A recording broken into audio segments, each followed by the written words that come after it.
4. Nátila, eu estou aqui. 4 anos depois.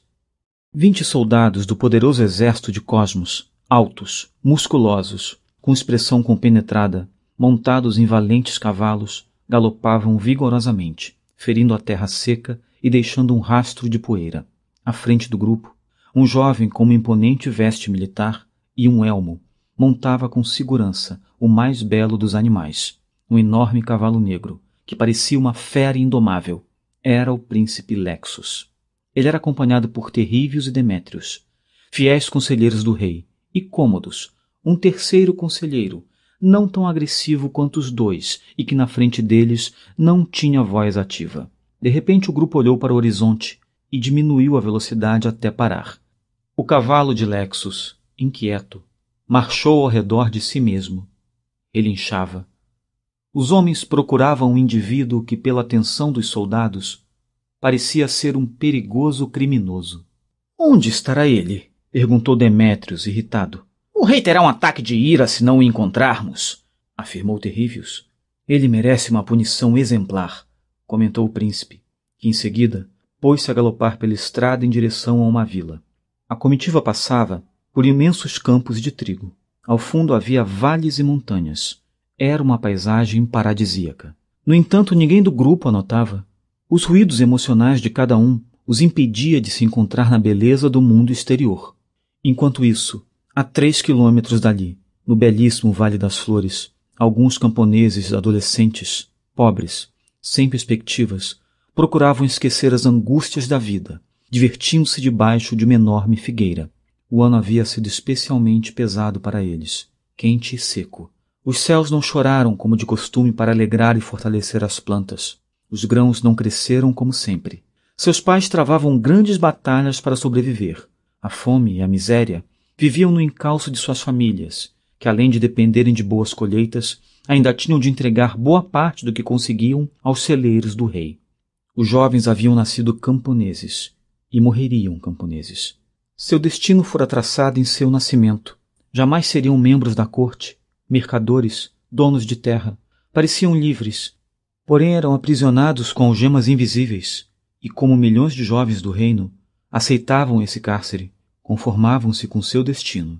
Um garoto, sanos, cabelos desarrumados, camisa rota, calça rasgada, parecia o mais pobre e inconsequente do grupo.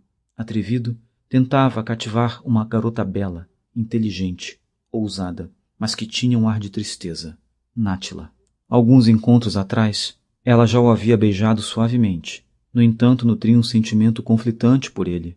Ao mesmo tempo que se sentia atraída pelo garoto, pois era divertido e instigante, evitava-o, porque sabia que cair em seus braços só iria aumentar sua miséria, num mundo já difícil de sobreviver. Nátila sabia que, se não fossem os alimentos deixados à sua porta por um benfeitor que ninguém sabia quem era, ela e a mãe já teriam morrido de fome. Sua mãe sempre a advertia. Fique longe desse tal de Sanos. Ele não tem onde cair morto. Pense no seu futuro. Sanos, assim como Nátila, sabia ler. Ela havia aprendido com seu pai, um dos raros camponeses letrados. Naquele dia, inspirado, recitava algumas palavras de Shakespeare para seduzi-la. Lera-as num livro que um amigo lhe dera às escondidas. Shakespeare era um autor desconhecido num mundo onde os livros eram proibidos. Ser ou não ser? Eis a questão. Nátila zombou dele. Ser um conquistador barato? É isso que você é. Nátila, sou único, atraente, irresistível. Dê-me uma chance. Epa, Nátila, não cai nessa ladainha, alertou Laurus, o único garoto de pele negra do grupo, o mais engraçado e piadista da turma. Se ela não deu bola para essa belezura que sou eu, e para mais uns 10, você está fora. Laurus e Nátila tinham crescido juntos na aldeia do Vale das Flores, a qual o jovem sedutor Sanos frequentava havia apenas alguns meses.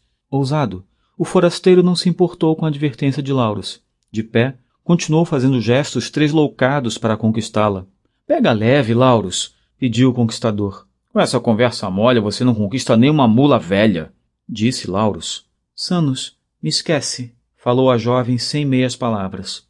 Nátila não tinha espaço para nenhum homem em seu coração. O pai, seu melhor amigo, apoiador e protetor, fechara os olhos para a vida havia um ano. Fora morto pelos homens do rei de maneira trágica. Percebendo que magoara seu amigo, Nátila falou: Desculpe-me, Sanos, mas minha dor é grande. Não quero me relacionar com ninguém. Preocupado, ele indagou: O que aconteceu? O rei. E ela interrompeu a frase. Criticar o rei Apolo era uma heresia. Era como falar mal de um deus. Apolo tinha muitos ouvidos denunciantes de plantão. Conte-me, Nátila, sem medo. Tudo aqui será segredo, pediu Sanos. Com os olhos cheios de lágrimas, ela não aguentou. Eu odeio o rei Apolo.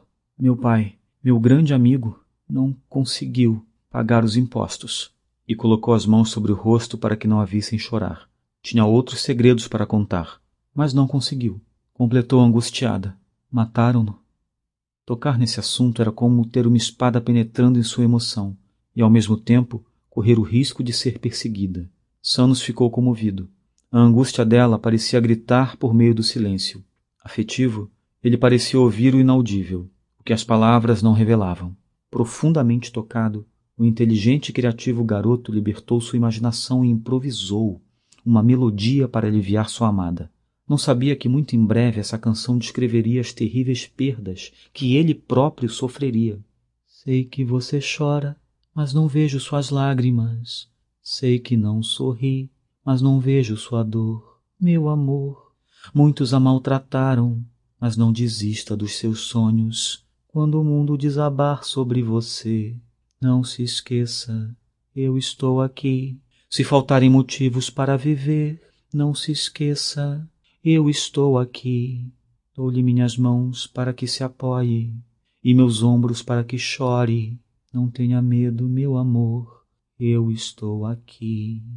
Nátila, ao ouvir a música, pegou uma das mãos do rapaz e desabou em prantos. Parecia ser a garota mais sofrida do imenso reino de Cosmos. Os dois jovens guardaram silêncio por alguns instantes. Laurus tentou abrandar o clima, como sempre, brincando. Acorde, insanos! Você tem nome de pobre, cheiro de pobre e vestes de miserável. E ela não tem onde cair morta. Nem em 100 anos esse namoro vai dar certo. Relaxa, Laurus. Os miseráveis também amam, falou Sanos, sorrindo. Sem segurança o amor não se sustenta, Sanos, sentenciou Nátila, admirando-o, mas querendo manter distância. É isso aí, garota, você é prática, comentou Laurus. Não temos as mordomias dos nobres ou dos filhos do rei, aqueles bibelôs. Você por acaso os conhece? Indagou Sanos. Claro que não. Não sabe que os camponeses não podem se aproximar daqueles miolos moles? E fez uns gestos engraçados. Sanos sorriu, mas olhando para o próprio passado, tentou consolar Nátila. Perdas são parte inevitável do cardápio dos seres humanos, mas tem um gosto insuportável. Eu também perdi. A pessoa que mais amei na vida, e pelo mesmo executor. Surpresa, Nátila se voltou para ele e lhe perguntou com uma voz suave. Quem? Chegou a vez de a voz de Sanos embargar. Minha mãe. Os conselheiros do rei Apolo arrancaram-me de seus braços quando eu era pequeno. Nátila se condoeu dele. Eram dois jovens, ele com 17 anos e ela com 16, que tinham tremenda vitalidade, muitos segredos e profundas marcas emocionais. Dois jovens que, desde cedo, carregavam cicatrizes tão profundas quanto as marcas de ferro que queimam a pele do gado. Sanos tentou conter suas lágrimas, mas não conseguiu. Viajou para o tempo em que tinha apenas 6 anos, e uma imagem o sobressaltou. Aos gritos ele bradava. Deixe minha mãe! Mas os homens que a arrastavam diziam.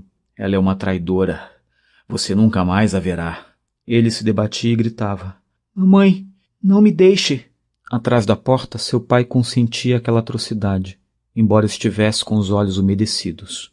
Enquanto isso, o grupo de 20 soldados e 3 conselheiros, com Lexos à frente, se aproximava velozmente dos jovens plebeus.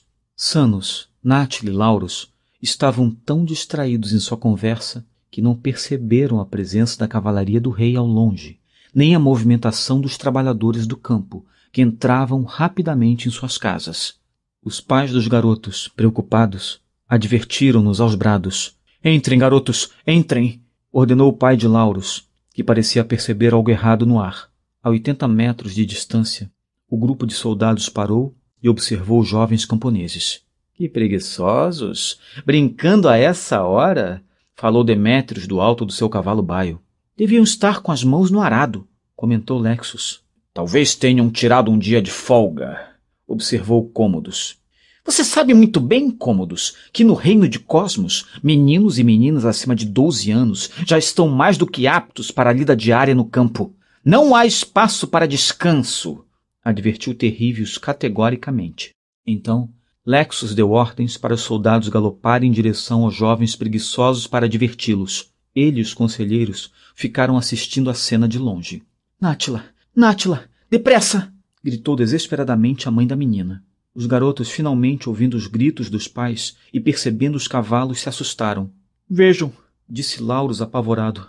É a cavalaria do rei.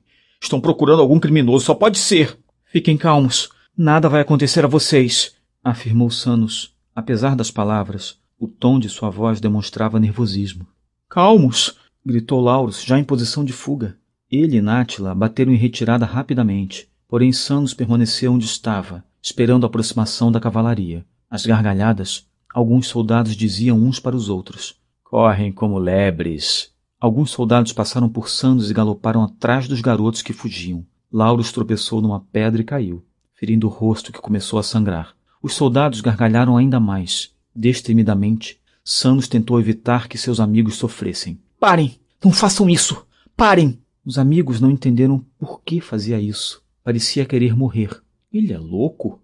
Ou será mesmo um fora da lei? Pensou Laurus. O fato é que os militares recuaram, voltando-se furiosos para o garoto que gritava para eles. Naqueles duros tempos, se um jovem roubava uma moeda, era açoitado. Se furtava alimentos, era preso. Se desacatava uma autoridade, corria o risco de ser enforcado. Aos pobres, o rigor da lei. Aos ricos, a tolerância.